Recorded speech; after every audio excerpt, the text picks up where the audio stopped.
Just a couple of things you need to avoid, and then I'm going to talk a little bit about another control position.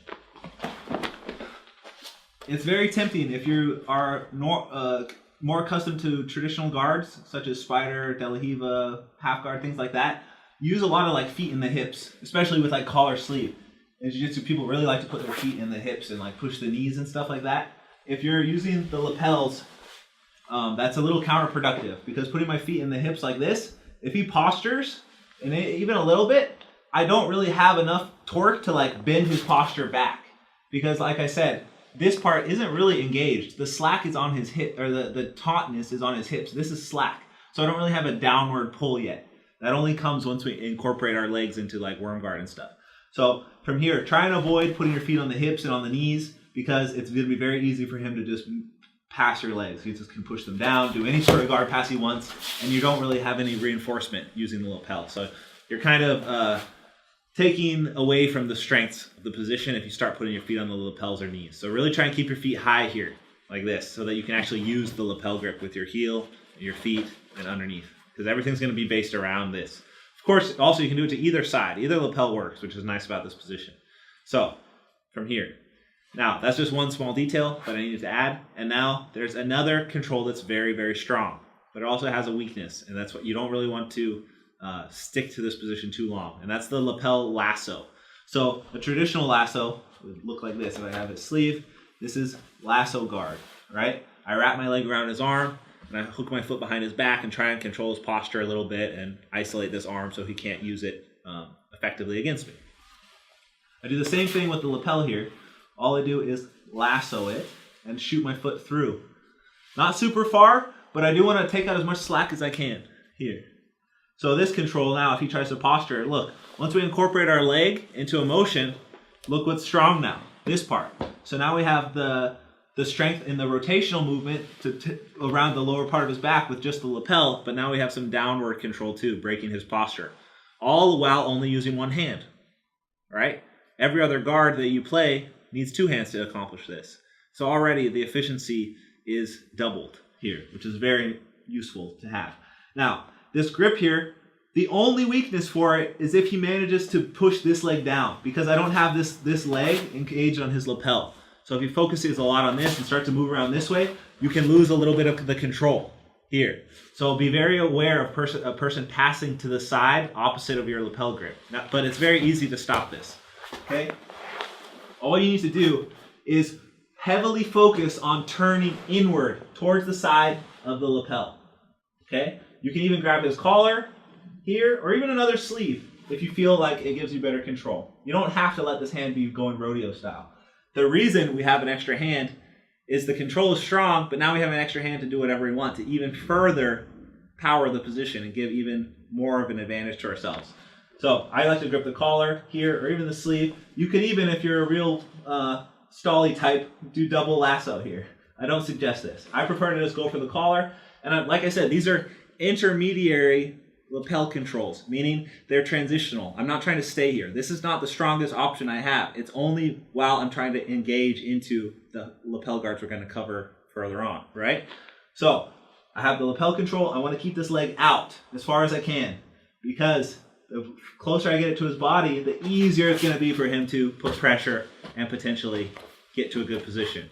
He still hasn't broken the grip per se, but he may be able to get to like a smash position where I'm stuck with the lapel and I can't create space, which we want to avoid. We want to keep the distance in this specific situation. Another thing you can do that can help you keep your body rotated is cross grip on the lapel. Cross gripping here allows me to exert control on the opposite side of his body, like the pants. Now, if he tries to walk around to the weak side of the grip, I have this pant leg to keep me in position. Notice I'm turned towards him a little bit on my side, but not too far. I keep my hips flat, but I rotated my body a little more perpendicular. This will keep me safe here. Now there's many entries into the worm guard, squid guard, any sort of guard you can imagine from this, but it's a very strong, like, hey, slow down position, right? If someone's being really crazy and like fast and you can't keep up with their movements, this is what I usually go to. I'll go to a position where I can lock myself to them, secure it, and let them sort of wear themselves out while I just hang on. Then once they slow down a little bit, I would engage into my lapel entries, which we'll be going into after we cover these intermediary positions. The final thing is it's super tempting to lasso like this. And you can do it. But the only problem is if he's actively moving and maintaining posture, when I try and go like this, sometimes you might not be able to get it all the way through before he lassos. Or before he moves your foot or his hips out of the position to actually get the strong lasso. So if you're doing this, you kind of need to make sure that this leg would be forward, like almost like in a De La Riva. Controlling this would make it a lot easier. So now if he tries to posture up and turn his hips away, I would still be able to get my foot through, okay? So that's how you can do it if you absolutely want to lasso it in this normal way. There's a little bit of an easier way to do it. How I like to do it here is I go to my other intermediary positions here with the feet higher up controlled, maybe even the stirrup position here. And what I'll do is I'll just pass it around my leg and get the grip. So what that's done is I've left myself no opportunity to fall behind in the tempo of the match. If I start to take my leg off, I've let go of control. I don't have control over his body, and I'm going to be fishing for the grip, and then he can kind of start engaging on me and taking me out of the control points. So I want to try and be as seamless as possible as I start setting up my grips, and one of the first things you can do to help you be efficient in your movements is just passing it around your leg instead. So I just go over the top of my shin, keeping my grips on the lapel the entire time, and then passing. You never want to just toss it. You're not ever going to let go of the control. Keep both hands on the lapel until you have a secure grip with the other, then you can let go of the other hand, if you so desire. I like to play the lapel lasso with the cross grip so that I don't have to switch back again, because I'm all about eliminating grip switches. One of the weaknesses in the early worm guards is there's too many grip switches, and the more you switch the grips, the more opportunities he has to get his lapel back and potentially break your grip. So I like to just be as little grip switches as possible, and I'll show you a lot of the ways to eliminate grip switches as we go through the course. This is one of the first ones.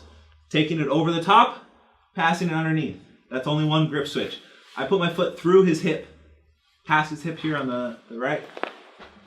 You can see here, go over the top of my knee and pass. Sometimes I'll even keep my foot on the bicep here, and I'll lasso with the bicep control. If someone likes to put a lot of pressure, I usually switch to this one so that I can keep them off of me. Because if I go here, like this, if they manage to get super close, I don't have as much pushing pressure because my foot is free here and it's more past the hip. So that's an option as well that you can keep with the lapel lasso control. You can put it at the hip itself, as long as you make sure to turn inward to the side that you're attacking. This helps use the weight of your knee to pull on his collar, breaking his posture, help you with the rotational control of making him face this way, and stops him from stepping around to our weak side in this position, which would be over here. Just remember, if someone starts to step around to the weak side, it's not over. It just means you need to switch back to the intermediary control. So don't get tunnel vision on one specific lapel grip.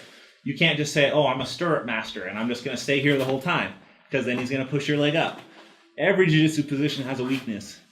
The skill comes into the timing and understanding that as they use their position and control to counter it, you adjust to the new position that compensates for that. So if I'm in a stirrup here and he starts to drive upward, I would go underneath. If he starts to drive downward, I would go back to the stirrup. And if I feel like he's posturing too much maybe, I would want to try and go to the lasso. But if he stands up too straight, I would have to go around this way, right? Even if you go ahead and stand up straight, I can't lasso this way, but I can still lasso this way, no matter how great their posture is. And then I sit to my position here.